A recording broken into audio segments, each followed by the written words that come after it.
Praise the lord.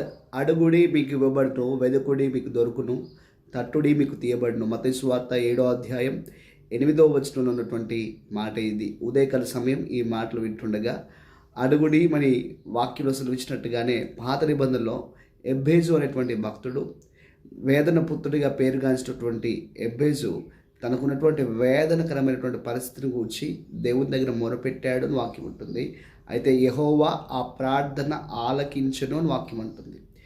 ఎబ్బేజు ప్రార్థనను ఆలకించినటువంటి దేవుడు ఈరోజు నీ ప్రార్థన కూడా ఆలకించడానికి సిద్ధంగా ఉన్నాడు. నువ్వు ఎటువంటి వేదనకరమైన పరిస్థితిలో ఉన్నా, ఎటువంటి ఇబ్బందికరమైన పరిస్థితిలో ఉన్నా, ఎటువంటి సమస్యలో ఉన్నా అందులో నుంచి నేను లేవనెత్తనీకి ఆయన సిద్ధంగా ఉన్నాడు. తన ఏకైక కుమారుని నీ కొరకు ఇవ్వడానికి వెనది అయినటువంటి దేవాది దేవుడు నీకు సమస్తమును ఇయ్యనీకి ఆయన సిద్ధంగా ఉన్నాడు. మరి విశ్వాసంతో ప్రార్థించడానికి నువ్వు సిద్ధమా? విశ్వాసం మూలమైనటువంటి ప్రార్థన సమస్తాన్ని సాధ్యపరుస్తుంది. ఆమేన్.